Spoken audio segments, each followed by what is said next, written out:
Créer une petite entreprise, c'est souvent la solution pour échapper au chômage et pas forcément créer une start-up technologique, mais une petite boutique de fleurs, un petit restaurant ou encore se mettre comme consultant à son compte. Mais pour tous ces entrepreneurs du quotidien, créer sa boîte, c'est souvent un casse-tête. Alors un espace d'un nouveau genre vient d'ouvrir à Paris pour les aider et d'autres adresses similaires vont apparaître dans toute la France au cours des prochains mois. Oui, cet espace s'appelle l'Entreprendre. Il vient d'ouvrir à Paris, vous l'avez dit, en plein quartier des startups technologiques. Des startups technologiques dont on parle beaucoup, c'est vrai, y compris ici, et qui font un peu oublier les toutes petites entreprises, souvent individuelles, dans un domaine traditionnel, qui sont au nombre impressionnant de 2,4 millions en France. Alors, on a beau être un commerçant traditionnel ou se mettre à son compte en tant que consultant, eh bien, on n'en a pas moins des problèmes d'entrepreneurs à résoudre. Créer son entreprise et sous quelle forme, trouver des locaux, franchir des difficultés administratives. C'est donc pour répondre à toutes ces questions que l'Entreprendre vient d'ouvrir. C'est en quelque sorte un bar à solutions pour les tout petits entrepreneurs. Des petits frères d'ailleurs vont voir le jour bientôt, 5 en Ile-de-France, plusieurs autres dans les grandes agglomérations d'ici la fin de l'année prochaine. Bonjour Philippe Colliard. Bonjour. Vous êtes le directeur général de l'Entreprendre. Quels sont les services que les petits entrepreneurs vont trouver chez vous ? Alors l'Entreprendre, vous l'avez dit, est le premier concept store pour accompagner les créateurs et les dirigeants de TPE.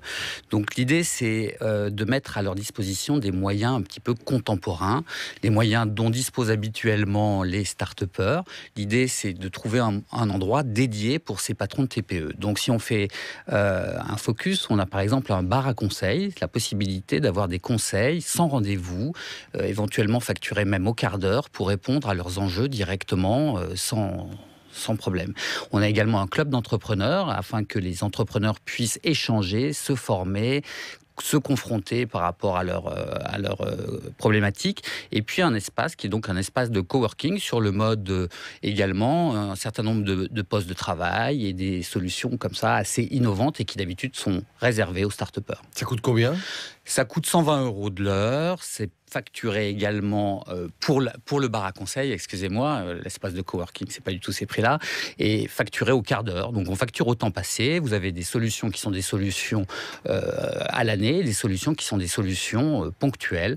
L'idée est également de mettre à disposition toute l'expertise de notre entreprise, qui appartient à un grand réseau, qui s'appelle le réseau Serre France. En termes de conseils, ça peut être des conseils qui sont directement donnés par des conseillers dédiés qui vont vous suivre tout au long de l'année. Et puis on a également, grâce à des salles de visioconférence, on peut recourir à l'expertise de tous nos conseillers dans toute la France. C'est toute la modernité, donc là pour ces tout petits chefs d'entreprise ou ces chefs de toutes petites entreprises. Oui, c'est mieux dans cet ordre-là. Voilà, c'est mieux dans cet ordre-là, absolument, ils ne sont pas forcément petits.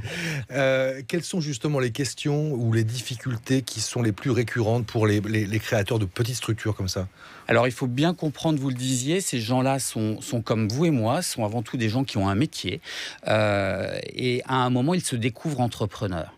Donc c'est un nouveau métier qu'il faut apprendre, donc ils ont des difficultés qui sont très courantes. La première difficulté, quand on est créateur, il y a un parcours du combattant qui est à la fois administratif et bancaire. Et donc on les accompagne notamment pour trouver des concours bancaires et pour remplir toutes ces formalités administratives qui sont parfois, il faut le dire, assez décourageantes. La deuxième difficulté qui est permanente au quotidien, c'est la solitude. Ces entrepreneurs sont tout seuls, ils ont dans leur rôle d'entrepreneur des choix managériaux, des investissements, des questions, et ils ont absolument besoin de confronter leur idée et de conforter leur choix. Donc nous, on leur propose des rendez-vous personnalisés tout au long de l'année. On leur propose d'appartenir à un club d'affaires. Et la troisième difficulté, c'est le développement commercial. Tous les entrepreneurs ont connu ça. Une fois le business lancé, le développement commercial, c'est l'angoisse du carnet de commandes. Et on leur propose aussi de faire du commerce en réseau. En plus des réseaux online, maintenant il y a les réseaux physiques. Vous pensez que tout le monde peut créer son entreprise ou alors il faut des qualités vraiment particulières ?